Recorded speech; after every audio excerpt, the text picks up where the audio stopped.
I'm sorry. But I don't want to be an emperor. That's not my business. I don't want to rule or conquer anyone. I should like to help everyone if possible. Jew, Gentile, black man, white. We all want to help one another. Human beings are like that. We want to live by each other's happiness, not by each other's misery. We don't want to hate and despise one another.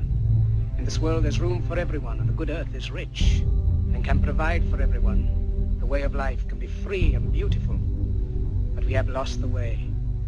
Greed has poisoned men's souls, has barricaded the world with hate, has goose-stepped us into misery and bloodshed. We have developed speed, but we have shut ourselves in. Machinery that gives abundance has left us in want. Our knowledge has made us cynical, our cleverness hard and unkind.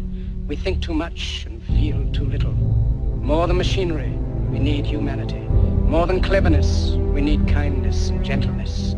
Without these qualities, life will be violent, and all will be lost. The aeroplane and the radio have brought us closer together.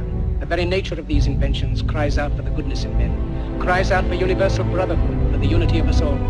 Even now, my voice is reaching millions throughout the world. Millions of despairing men, women, and little children, victims of a system that makes men torture and imprison innocent people.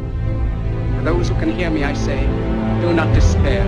The misery that is now upon us is but the passing of greed, the bitterness of men who fear the way of human progress.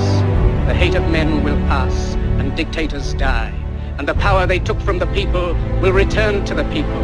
And so long as men die, liberty will never perish. Intolerance! Let us fight for a world of reason, a world where science and progress will lead to all men's happiness. Soldiers, in the name of democracy, let us all